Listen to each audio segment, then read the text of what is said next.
The power of God will be present anywhere the gospel is preached, not only to save and to heal, even to deliver people of their demonic oppressions and attacks. This is the reason why they will always instigate people not to allow gospel campaign.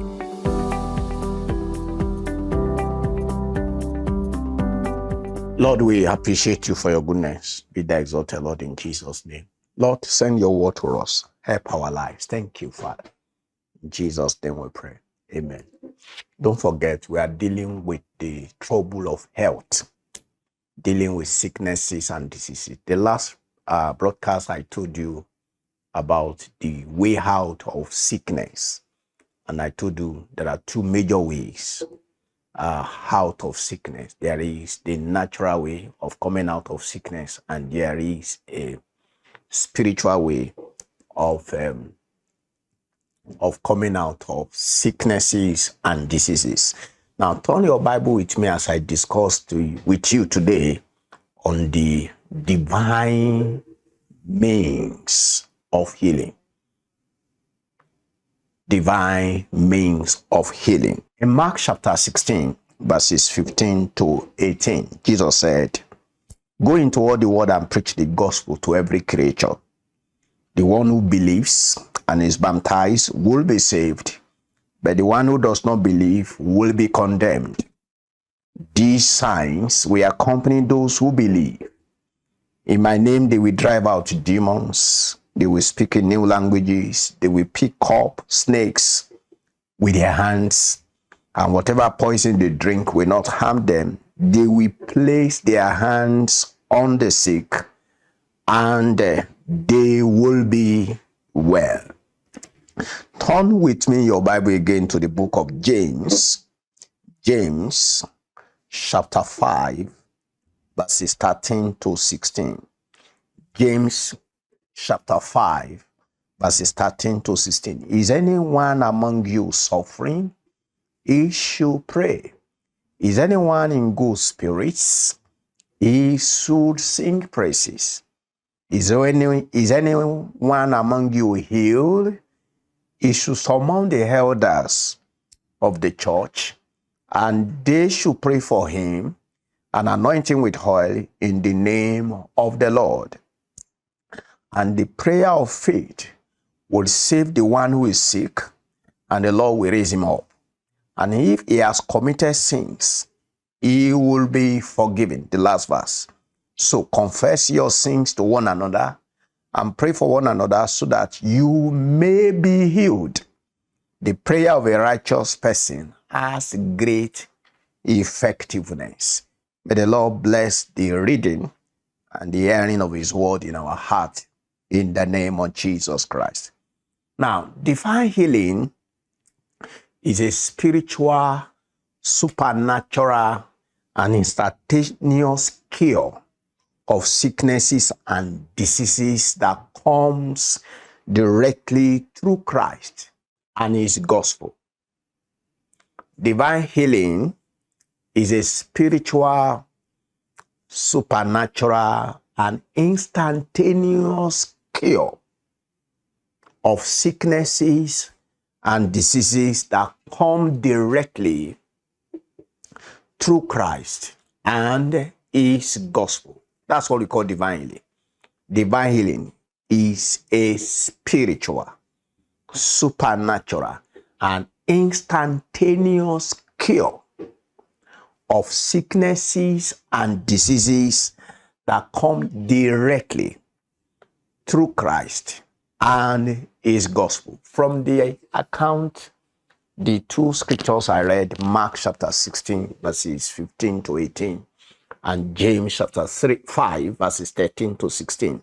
Now, we have two major means of divine healing. Two major means of divine healing. We have evangelistic healing and ecclesiastic healing. Evangelistic healing and ecclesiastic healing. Now, when we say evangelistic healing, that is The healing that comes through the preaching of the gospel. It is evangelistic and it is for everyone who believes. Now, it's majorly God's provision to divinely, supernaturally, spiritually, instantaneously cure anybody, anywhere of their sicknesses and their diseases. How can that come? 3 ways. Number one is that the gospel must be preached. Wherever the gospel is preached, the power of God will always present, not only to save, but also to heal. The power of God will be present anywhere the gospel is preached, not only to save and to heal, even to deliver people of their demonic oppressions and attacks.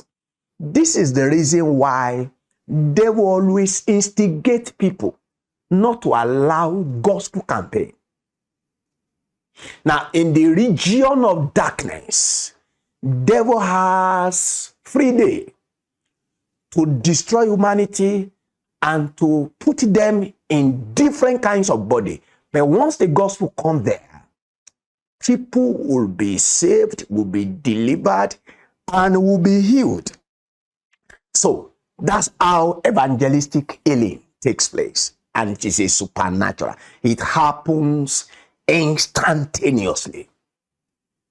Just like Jesus did, like the apostles did, like the saints of Christ anywhere who understand the power of the gospel. Once the gospel is proclaimed, God is committed. Jesus said, all powers in heaven and earth has been given to me. He said, therefore, go ye into the whole world and preach the gospel. Once the gospel is preached, healing follows. Then physical healing will come instantaneously and miraculously, mysteriously once healing is proclaimed.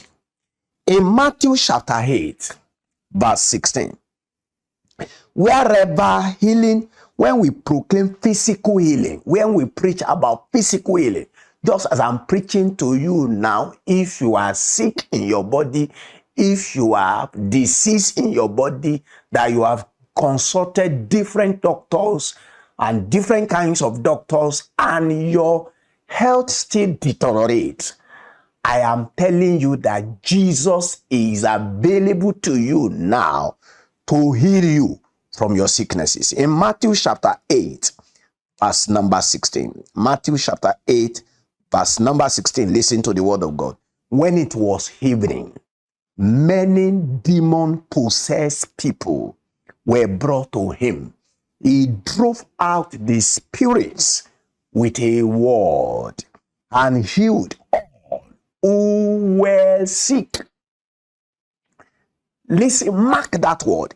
And healed all who were sick. Jesus is the same yesterday, is the same today, is the same forever. So, if you can believe him, his power is very much available and very close to you to walk, to deliver you from demonic oppression, from demonic attacks of sickness and diseases, and you will have your health perfectly restored. We said in this way, what was spoken by Isaiah the prophet was fulfilled. He took our weaknesses and carried our diseases. That's the word of God. Jesus has taken your sicknesses. He has borne your diseases. You don't need to carry sickness or any disease in your body again. Follow me again to Acts chapter 5. What I'm telling you, that evangelistic healing comes to us when the gospel is preached and when physical healing is proclaimed. Yeah, in Acts chapter 5, verses 12 to 16, listen to the word of God. Now, many miraculous signs and wonders came about among the people through the hands of the apostles. By common consent, They were all meeting together in Solomon's portico. None of the rest dared to join them, but people held them in high honor. More and more believers in the Lord were added to their number, crowds of both men and women. Thus, they even carried the sick out into the streets and put them on cords and pallets, so that when Peter came by, at least his shadow would fall on some of them. Can you see now? The shadow of Peter got them healed. Now look at verse 16. A crowd of people from the towns around Jerusalem also came together, bringing the sick and those troubled by unclean spirits. They were all being healed. Beloved brothers and sisters, probably you are good in your health, but you know there are some people that you know that they are sick. You can share this message. Yeah, share this message with people on your social media handle, so that as they are coming in contact with this word of God, Jesus Christ, the healer, is available. It doesn't matter how many years you have been in this sickness. It doesn't matter how long this disease or diseases have been in your body. Jesus is here to heal you and to bring complete healing to you. All who came to him in those days were healed. All of them. All of them were healed.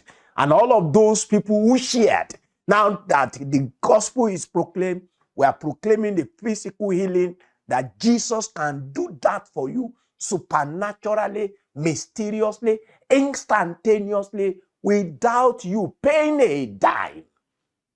Yes, just where you are, the healing power will come to you and you'll be healed from your sicknesses. Now, what am I dealing with? I'm dealing with evangelistic healing. It comes through the gospel, it comes through physical healing, through proclamation of physical healing, and thirdly, through laying of hands. Yeah, when we lay hands, Jesus said, you will lay hands on the sick and they will recover. When hands are laid, you'll be recovered. Then the second means of divine healing is ecclesiastical healing. Ecclesiastic healing comes in two ways. When elders are called to pray, this is for the children of God. Yeah, the saints, if there is any saint in Christ who falls sick, according to James, chapter 5, verses 14 to 16, say, call upon the elders, let the elders pray, and such a person will be healed. If he had sinned, God will forgive him. That's why we are told to confess our sins to one another. And another way that we also experience ecclesiastic healing for the children of God is that whenever we gather to partake of communion, of Holy Communion, when we take communion, when we take the bread and the blood of Jesus, the bread and the wine we take at communion table brings healing. Bow your heads and let's pray. Yeah, if there is sickness in your body, lay your hand on that particular spot. Yeah, lay your hand on it, or lay your hands on your health, and I will pray for you. Father, as I raise up my hand, Holy Father, I command sickness out of these bodies, diseases out of this body, healing power come into them now, and let them be whole instantaneously, supernaturally, mysteriously, to the glory and the praise of your name. Thank you because you have done it. In Jesus' name we pray. Amen.